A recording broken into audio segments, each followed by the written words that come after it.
What's going on YouTube?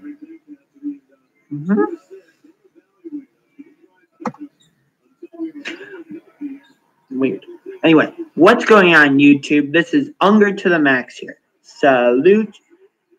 And this is a big Eastern Conference showdown. It is Raptors, it is Cavaliers from Quicken Loans Arena. And Toronto just took a 3-2 lead.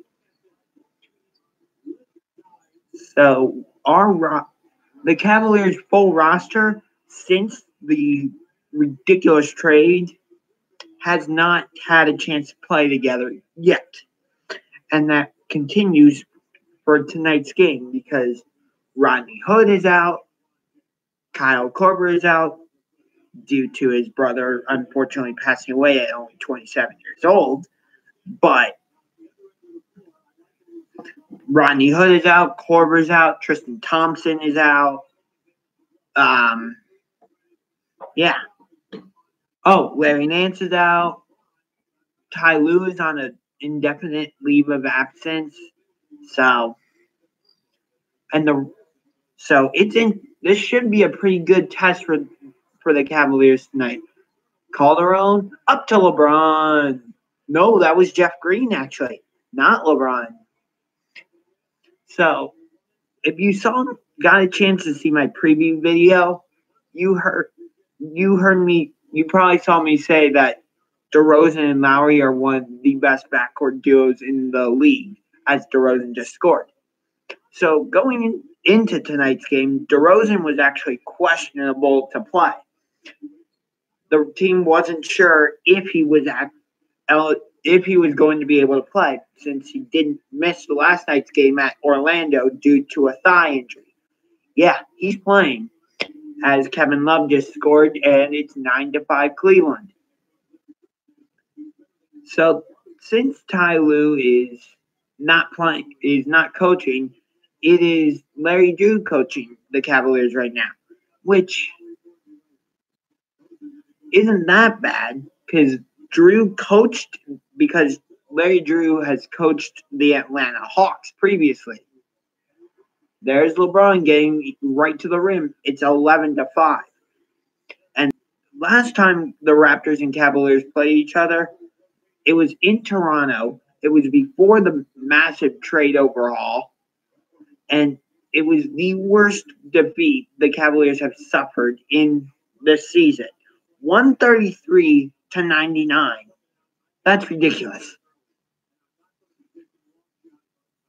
So, like I said, I'm going to be doing a little bit of play-by-play here. So,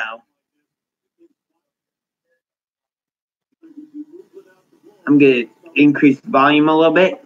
So, Serge Ibaka is at the line. Started his career with the Oklahoma City Thunder. He is from the Congo. And then after Oklahoma City, I believe he got traded to Orlando. And then Orlando traded him to Toronto as part of the Terrence Ross trade. And Terrence Ross, who actually was a big part of the Raptors' success the past 2 seasons, is now in Orlando. Oh, yeah, I forgot. Chetty Osman is also out for the Cavaliers.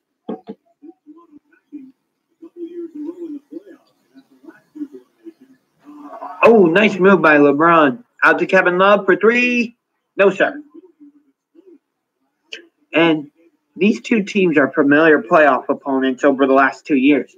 Last year, they met in the Eastern Conference semifinals when the Cavaliers swept the Raptors, or it might have gone 5 games. It was something like that.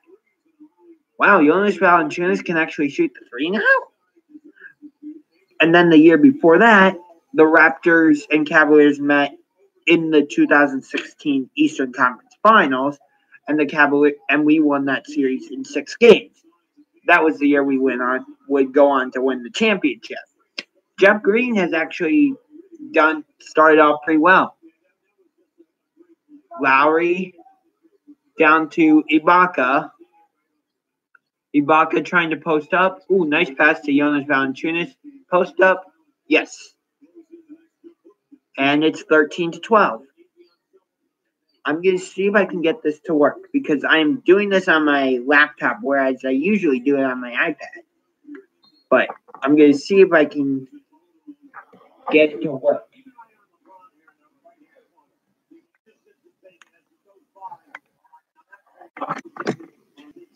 Hopefully that works. Yeah. I'll let you guys watch the game for a couple minutes. Oh, Lowry with another three.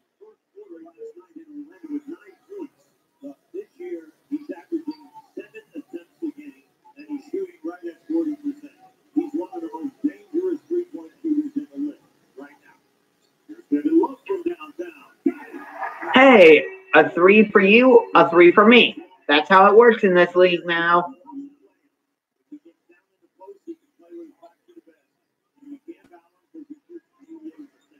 And another three for Toronto.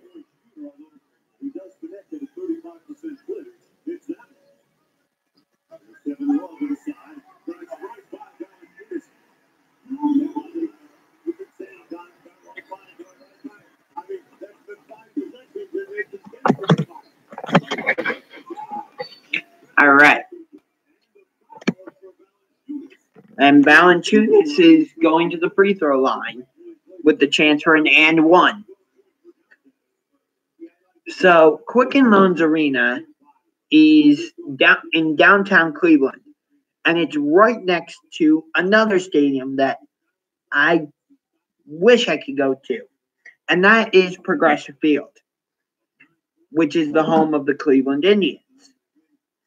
But unfortunately, and I can't believe I'm about to admit this on YouTube Live, on a live stream for YouTube, but I'm willing to do it. And you may criticize me for this, but that's okay. The reason I can't go to an Indians game is because of fireworks. I am absolutely terrified of fireworks. So when I've been to a Cleveland Indians game in the past couple years, I've been on high anxiety alert during the entire game because the Indians use fireworks during the national anthem, when the Indians take the field, if there's a home run hit, and if the Indians hit a home run, or if the Indians win, rather. So it's hard for me to, as much as I love the game of baseball, and trust me, I love going to the ballpark and watching a game. There's nothing like it. But as of right now, I can't go to my hometown team. I can't go to the stadium that is in my hometown and watch the Cleveland Indians. I wish I could, but I just can't. Hey, John Cena's in a commercial, which reminds me, on March 26th, WWE Monday Night Raw is coming to Cleveland, and I will hopefully be at that. I might not post videos for the channel right away when I'm there, but I might post videos later on. I'm not sure. But focusing on this game right now, the Raptors' magic number to clinch the number one seed in the Eastern Conference is 1, 2, 3, 4, 5, 6, 7. Is 7. And here's something interesting. The Cavaliers are the 3 seed in the Eastern Conference right now. In the 15-year career of LeBron James, he has never been lower than a 2 seed, except for his rookie year when he started his career in Sacramento, meaning his first game as a Cleveland Cavalier was in Sacramento. I'm not saying he started his career as a Sacramento King. Don't get the wrong idea. So here's the thing. like I said, Kyle Lowry came out of Villanova, and Villanova is still alive in this crazy March Madness bracket because you have Xavier getting knocked out, Virginia getting knocked out, Tennessee, Ohio State, uh, Miami. It's just been crazy. Yep. But getting back to tonight's game, because that's the primary focus. When the 2016 Eastern Conference Finals, it was Cavaliers against Raptors. And as I said, the Cavaliers, the Cavaliers did sweep the series last season, or the playoff series last season in the Eastern Conference semifinals. Yes, it was a 4-game sweep. And George Hill gets right to the basket, 22-20. The Cavaliers, as I believe that's Hubie Brown broadcasting. Wow, that was really easy for DeRozan. He just got right to the rim. Then again, the Cavaliers defense has struggled all season long. So as much as I am surprised slightly, I'm also not, because our defense has been putrid at times, and that's putting it mildly. Our defense really has been putrid. Teams have been able to just do pick and roll with our bigs and just get right to the rim at will. It honestly is kind of a joke. Let's see the national TV schedule. Friday, Denver at Boston, Denver at Washington, Boston at Portland. Saturday, New Orleans at Houston. Tuesday, Cleveland at Miami, and Milwaukee at the Clippers. And it is 24-22 now. Toronto's still in the lead. About 6 minutes left in the first quarter. 24-22 Raptors. And here come the Raptors. That is Lowry with it against Calderon. Over to Valanciunas. Down to, I believe that's DeRozan. To Serge Ibaka. Ibaka shoots and he scores. And it is 26-22 Toronto. So as I said previously, the Cavaliers are coming off a 6-game road trip in which they won at Denver, lost at both the Clippers and the Lakers, won at Phoenix, lost at Portland, and then won at Chicago. And then on Monday, they beat the Milwaukee Bucks 124-117. Ooh, nice move by George Hill getting to the rim. It's 27-26. About 5 minutes left in the game. Oh, that was way too easy. Jonas Valanciunas getting right into the teeth of the defense. And here's what's interesting. The ESPN broadcast is behind the local broadcast, which makes sense. But I also find it interesting. Jeff Green for 3. Yes. And the Cavaliers go back in front. This has been a very back and forth first quarter so far. Raptors have taken the lead, and then the Cavaliers come back and take the lead. It's been interesting. And speaking of national broadcasts and local broadcasts, to be perfectly honest, I kind of like the national broadcast more than the local broadcast. And here's why. Because the local broadcast, in this case, Fox Sports Ohio, is going to be biased toward the Cleveland Cavaliers, since this is the Cavaliers broadcast as Calderon knocks down a 3-pointer.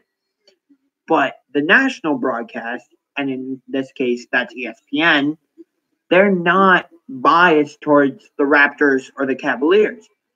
So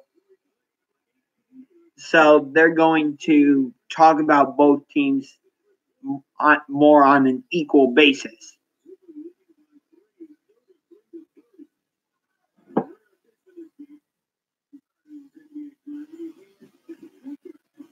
So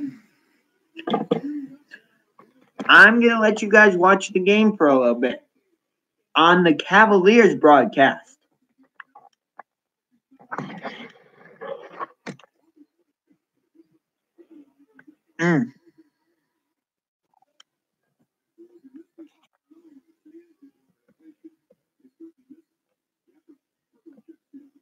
Jakob Hurdle from Utah.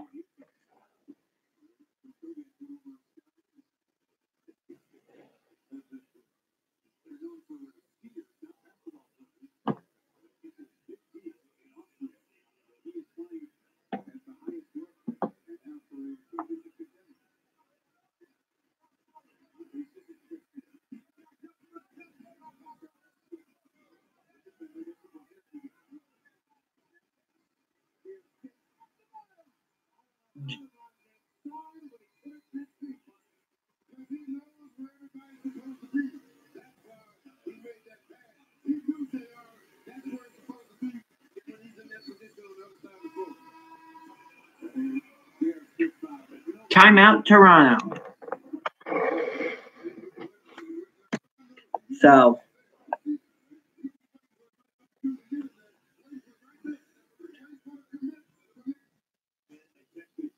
I heard there was an interesting question brought up. I believe it was on NBA TV, I think. But the question was, and it might be an invalid question at this point, but I'm still going to ask it anyway.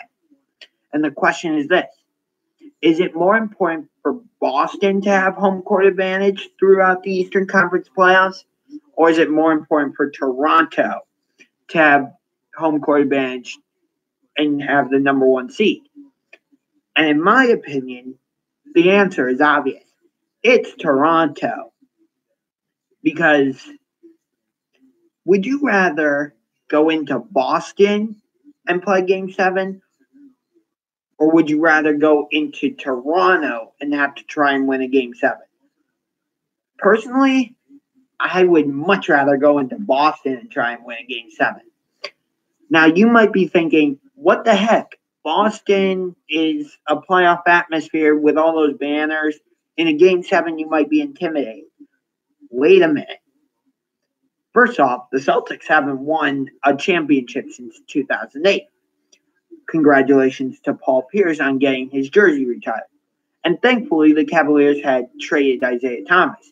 So that whole issue was avoided. But the Raptors fan base is one of the most passionate fan bases I have ever seen. They might be the second loudest arena. The first arena, the loudest arena in the league, I would say, is Golden State, Oracle Arena. Although the Warriors are building a new arena, because I believe, from what I saw, the Warriors have been at Oracle Arena for 72 years, I believe it is. So I guess it's good that they're moving out of Oracle Arena. Although the Warriors are moving out of Oakland and moving to San Francisco. But they're not the only Oakland team moving, because the Raiders are going to be moving to Las Vegas. So Oakland is essentially going to be losing its NBA team and its NFL team. And there was actually a report earlier that the Oakland Athletics were looking to move to San Jose. But nothing ever happened with that. So,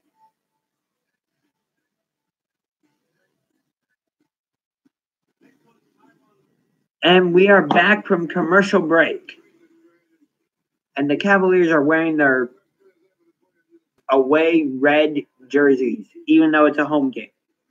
For some reason, the Cavaliers do not seem to like wearing their home white jerseys during the regular season. Yet they wear them all the time during the playoffs. It's interesting. 36-30. Oh, Fred VanVleet is in for the Raptors.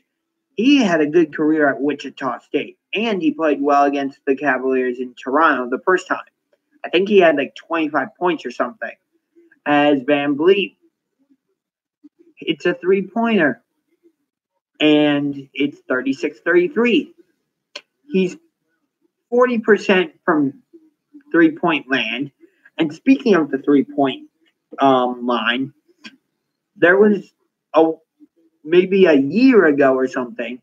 Hang on. Cavaliers are 14 of 16 on field goals, and the Raptors are 13 of 17 on field goals.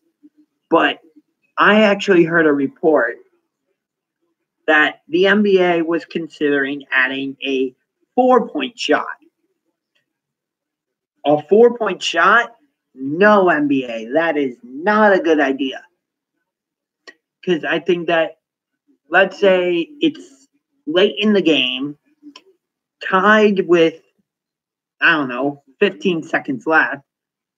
Or no, it's a 4-point game with 15 seconds left. The team that's losing by 4 then has the ability to go for the 4-point shot. I mean, I guess I can see why people would want it because it would add to the excitement. But to me, it just takes away from the game a little bit. Because although, as I said earlier, Steph Curry has created a revolution of shooting three-pointers like crazy. And some of his shots are, what's up, Mark Gonzalez? And LeBron, I think that was LeBron. No, that was not LeBron. That was somebody else. LeBron had the assist. About a minute, 40 seconds left in the first quarter. And like I said, I will be doing, this is a first half broadcast, and then I'll be doing a second half broadcast as well. 2 separate ones. So it's 40-36 now.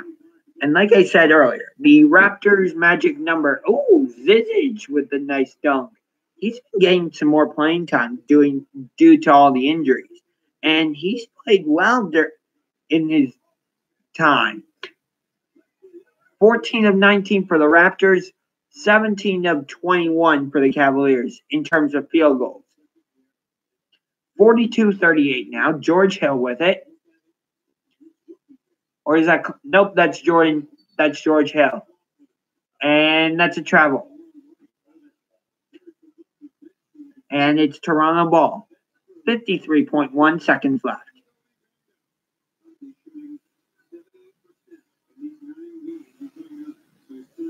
So here comes Toronto now. Down 6, I believe. 39, 40, 41, 42. Nope, down 4. But the Raptors don't have DeRozan or Lowry in there, but it looks like they're going to try and get the last shot of the quarter. Although that's not really realistic because it's 42-38. How was that not called a shot clock violation? I don't know. But it just wasn't. So 42-38, LeBron dribbling it, and he's probably going to try and take the last shot of the quarter because what else would LeBron James do? You tell me. Nothing. Here comes LeBron right down lane, and nothing. And it's out of bounds, Toronto ball. And the Cavaliers are arguing. But it is what it is. Let's see. Ooh, that's close. That might actually be Toronto ball. Or might be Cleveland ball. But doesn't matter. There's a second and a half left. And no good. So at the end of the first quarter, it is 42-38. Cavaliers in front. The teams combined for 32 of 45 shooting in the opening quarter.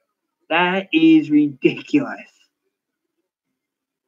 That is absolutely ridiculous. The Cavaliers tied their best shooting quarter this season, 17 of 22. It is 42-38. That's a fairly high-scoring first quarter, actually. So, the Trailblazers and Rockets played each other last night. Portland was riding a 13-game winning streak. But the Trailblazers had no answers for the presumptive MVP this year, James Harden. Harden absolutely has the ball. When he has the ball in his hands, it's like he has the ball on a string. That's how amazing some of his moves are. His dribbling will just make the defender go like this. And then they'll just go, okay, bye. I'm driving right past you, pretty easy layup. In other words, I'm not going to explain that. Oh, we're already back with the second quarter. And the Cavaliers are actually getting good balance. It's not just LeBron scoring. But here's the one problem that I have with the Cavaliers.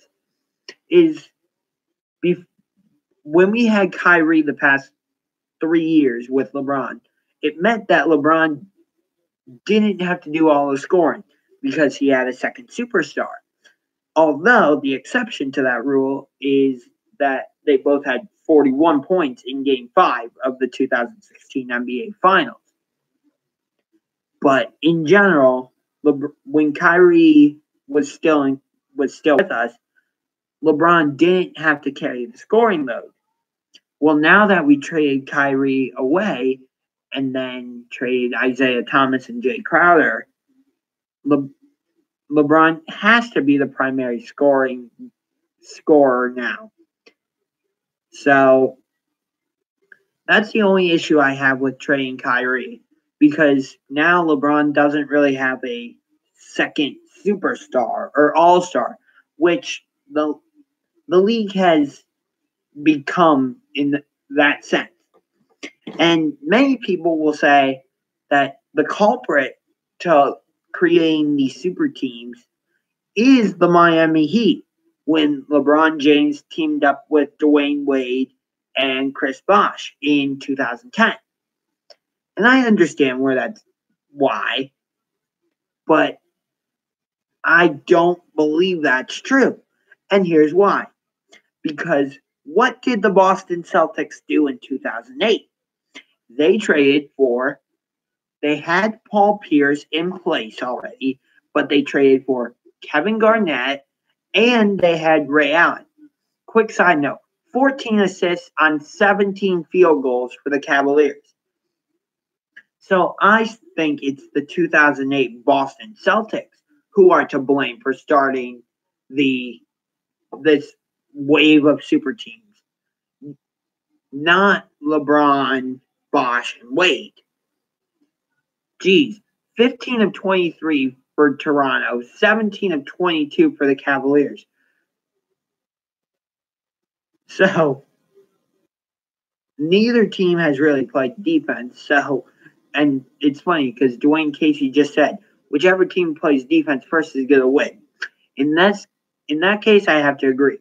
But getting back to what I was saying, it's not Bosh, LeBron, and Wade to blame. It's Ray Allen, Paul Pierce, and Kevin Garnett who are to blame for this. That's just my honest opinion. If the Celtics had never acquired Kevin Garnett and Ray Allen, LeBron maybe LeBron doesn't go to Miami, and maybe Chris Bosh doesn't go to Miami, and then eventually Kevin Durant doesn't end up in Golden State. It's a whole domino effect. Once one domino falls, all the others do. It's just that simple. It really is. I can't make it any simpler than that. But getting back to this game, it's 44-40 Cavaliers, and it is only a 3-game season series. So if the Cavaliers can win this game, it would tie the season series at 1 game apiece. And the final game in the season series is also in Cleveland, and I believe it is April 7th, I want to say. Let me double check. Hang on 1 second. Let me check the Cavaliers' schedule super quick. I do know I'm going to that game when the Raptors come to Cleveland again, but I don't remember the date. So let me check super quick.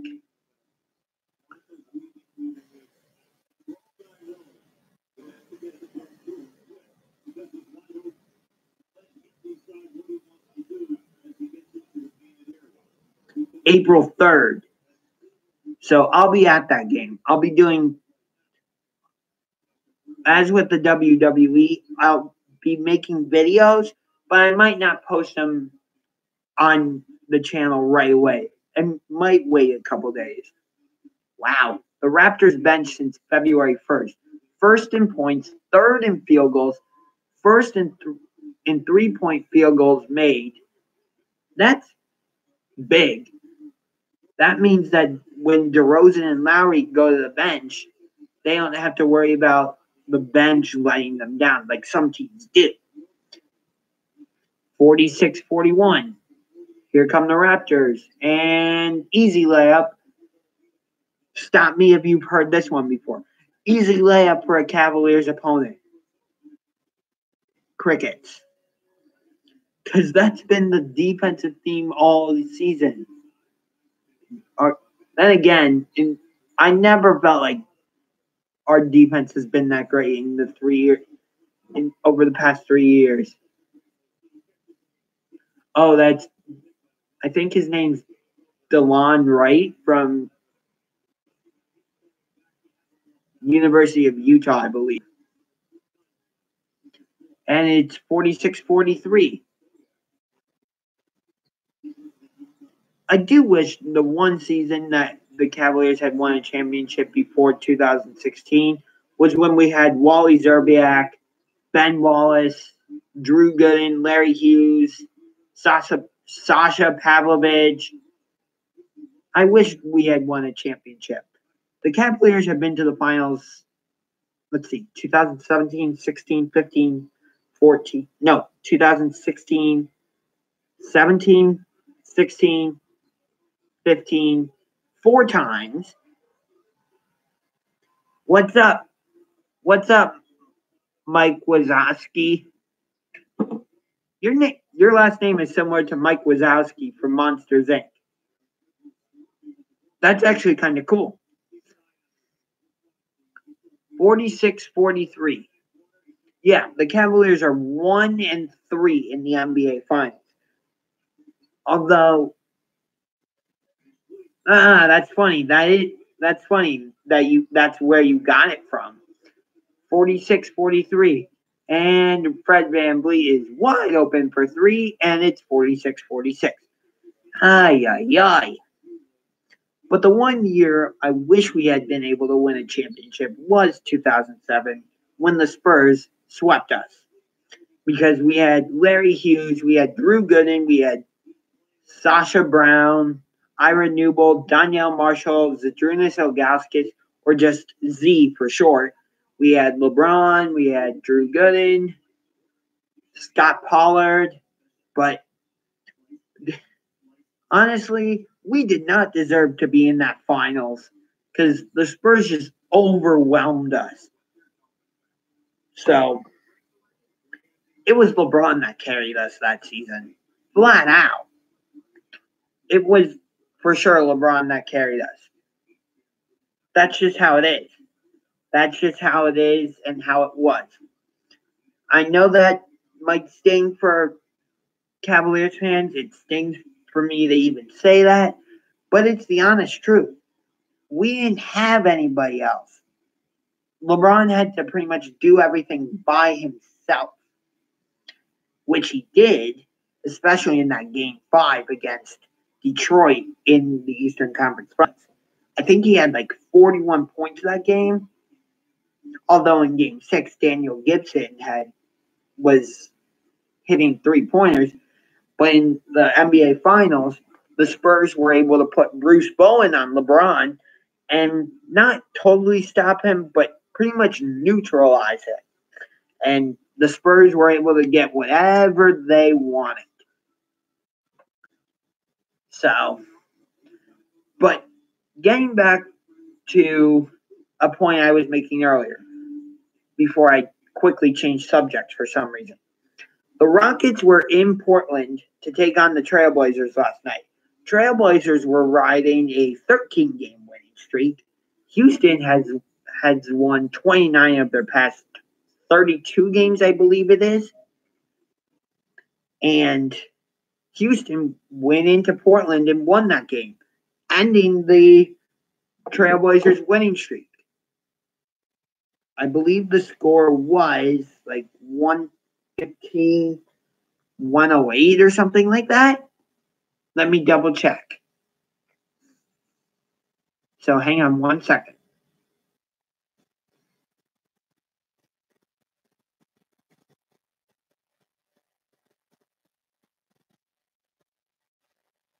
It was 115, 111. Harden had 42 points and 5 3-pointers. So Harden is the presumptive MVP this season, without a doubt. I mean, when he has the ball in his hands, it's like, I'm trying to think of how to describe it. It's like he has the ball on a string. It's pretty astounding to watch. Stats update. Toronto, 62% field goal percentage. Cleveland, 76%. 3-point field goals, 7 of 11 for Toronto, 5 of 6 for Cleveland. And we are tied 46-46 with about 8 minutes, 40 seconds left. And like I said, I'm going to keep going until the end of the first half. This is only Fred VanVleet's second season. He is the all-time leader in assists and steals at Wichita State. Two-time MVC Player of the Year.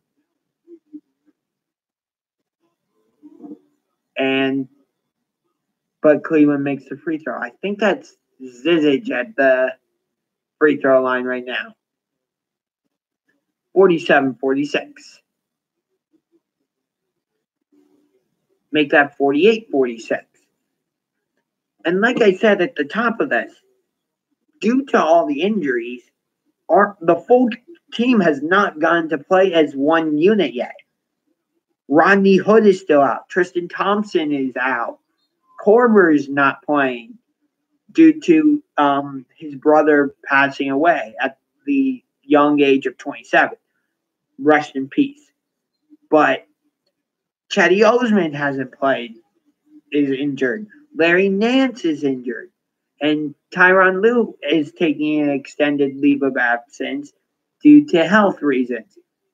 So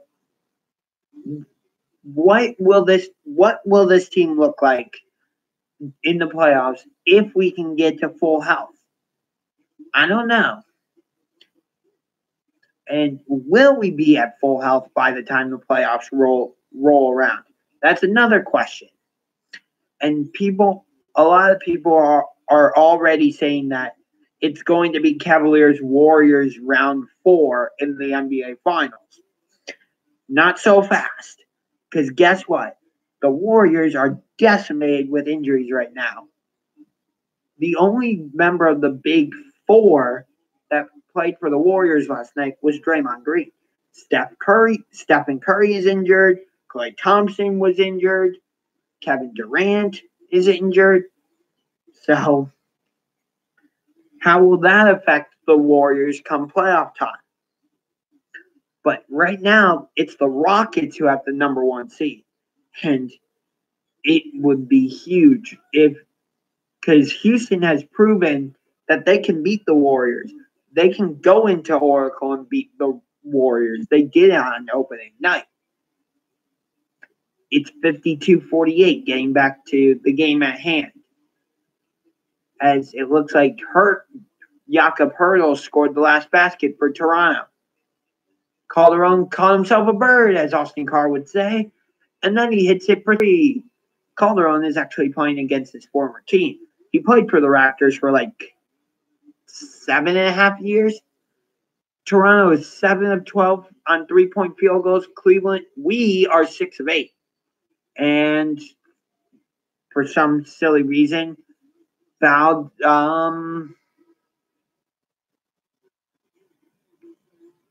Norman Powell, who has played well for the Raptors over the past couple seasons. So off the inbound, it's Wright getting wide open for 3 and hitting it. Wow, that's surprising. A opponent getting a wide open shot. Yeah, not surprising. Like I said, our defense has been absolutely putrid at times this season. 55-51. 8 seconds left on the shot clock. It'll be Cavaliers ball on the side or underneath the basket. Clarkson tried to get to the rim, but Jakob Hurdle said no. And I'm going to let you guys watch for a couple minutes. Just because I want you guys to watch. This is the Cavaliers broadcast.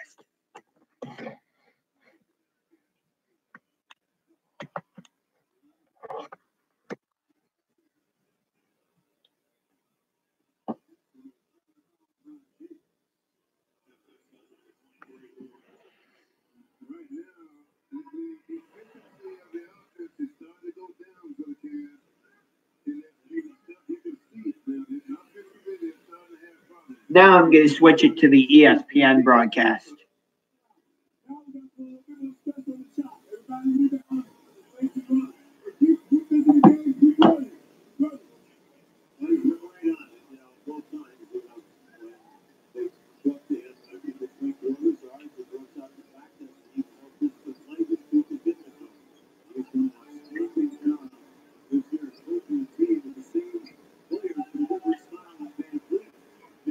Fred VanVleet gets right to the rim.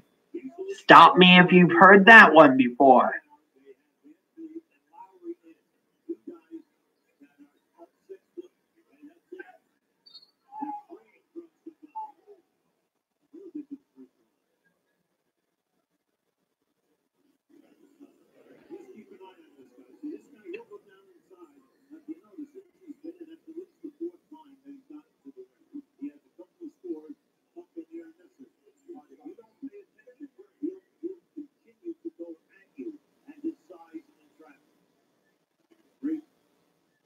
Here tonight as we look at bench production for the Toronto Raptors.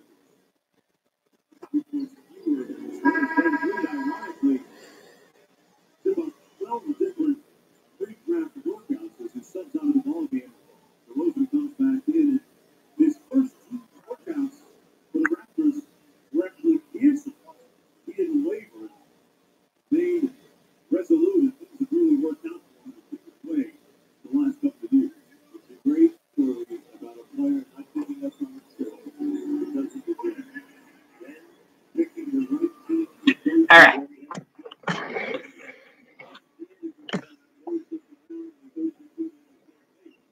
Kyle Lowry from the University of Villanova, who is still in the Sweet 16, won. Pascal Siakam hits a 3, and it's 60-53, 7-point game. 5 minutes remaining in the first half. The Raptors already have 60 on the board in the first half. I was about to say, I haven't seen DeRozan play a lot tonight, but there he is. Backing down Clarkson to Kyle Lowry to Pascal Siakam, makes a couple moves, and gets to the middle and makes the layup. It is a 9-point game now, 62-53. About 4.5 minutes remaining in this game. And interesting.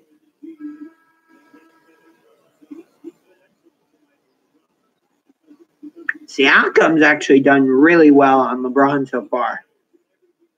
Nobody's a real LeBron stopper, but Kawhi Leonard is the closest thing to it when he's actually healthy, because that whole thing's been a complete and total saga.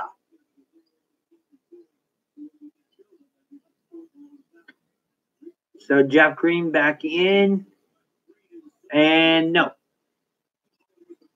Who is that? Holland? I don't know who that guy is. John Holland? It's 62-55, 7-point game with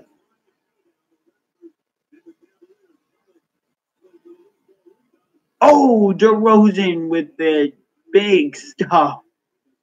9-point game, 64-55. About 3.5 minutes left now.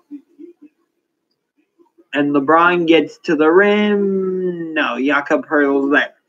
And here come the Raptors. Pascal Siakam, no good.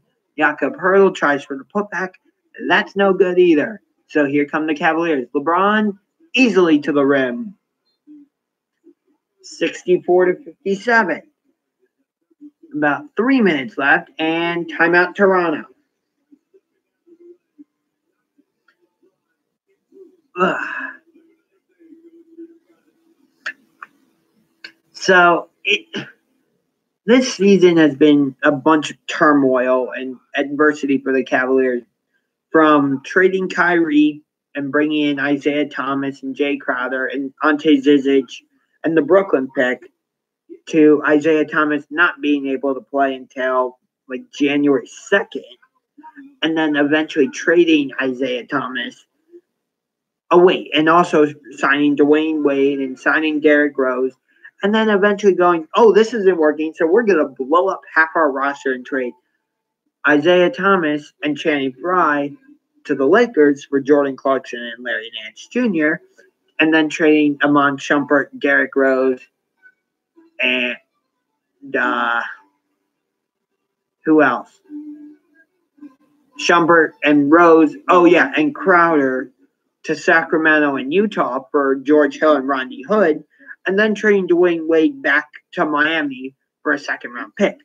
But Dwayne Wade never should have left Miami. That is all Pat Riley's fault. He should have paid Dwayne Wade the money he deserved, because Dwayne Wade took a pay cut in order for LeBron and Bosh to come to Miami in the first place. But Pat Riley was stubborn in his ways and goes, no, I'm not going to. So Dwayne Wade decides, okay, I'll go sign in Chicago. And then he signed with us. And, we thought, LeBron and Dwayne Wade are back together. It'll be just like in Miami. No, that's not how it worked out at all. Not at all. So it is a commercial break. So in the meantime, why don't I give some box scores from this game so far?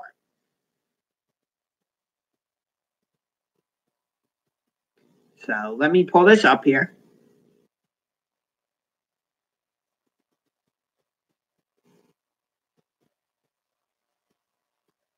DeRozan has 8 points, 1 rebound, 3 assists.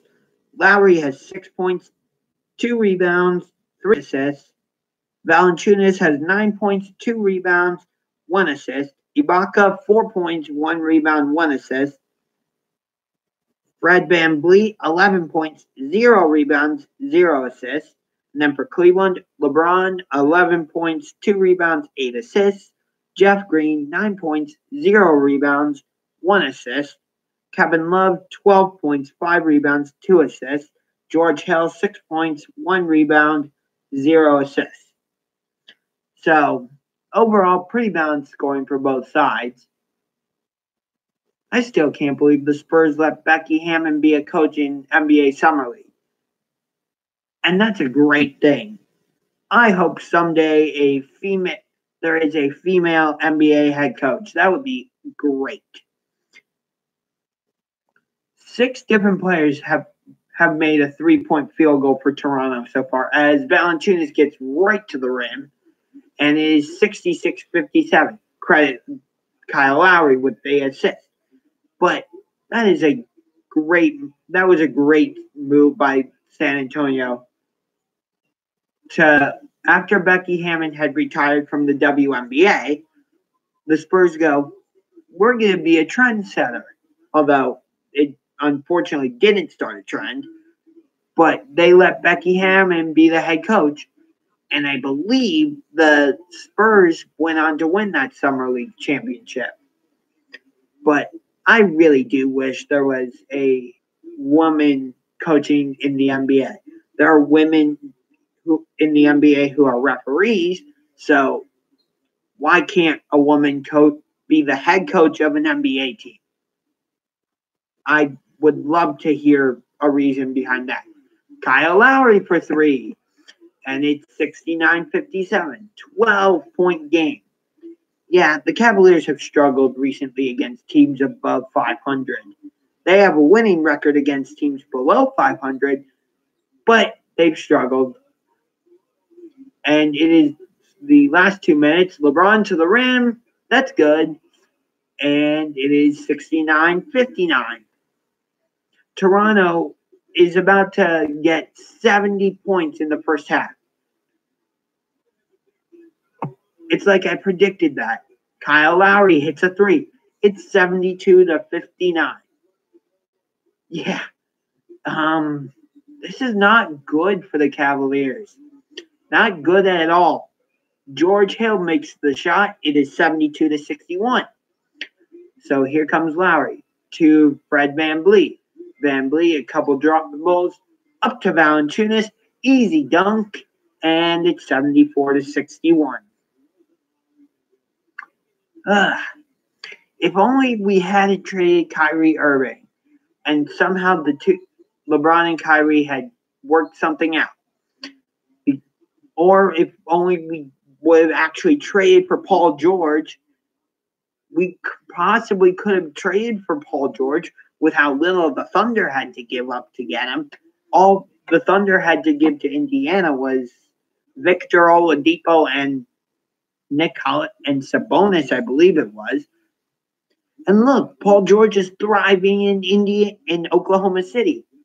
The Cavaliers had the chance to get Paul George, but I believe it was Indiana who said no. It was a 3-team trade possibility between Indiana, Cleveland, and Denver, I believe.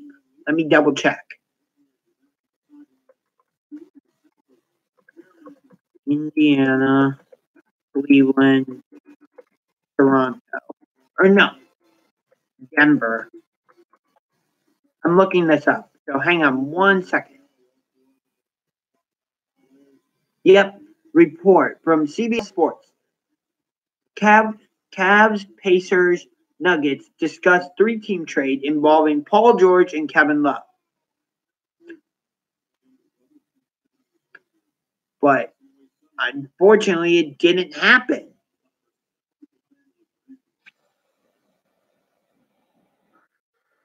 The video. Yeah, ESPN's Mark Stein reported that the Cavaliers, Indiana Pacers, and Denver Nuggets have discussed a blockbuster 3-team trade that would have sent Paul George to Cleveland and Kevin Love to Denver. And it would ESPN Chris Haynes added that the proposal, at least at this point, would have Kenneth Faried moving from the Nuggets to the Cavaliers.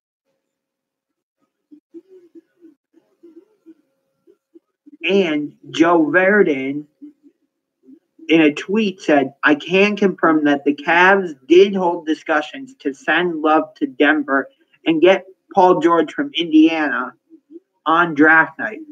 Source says nothing serious. So we had the possibility to get Paul George, but nothing happened.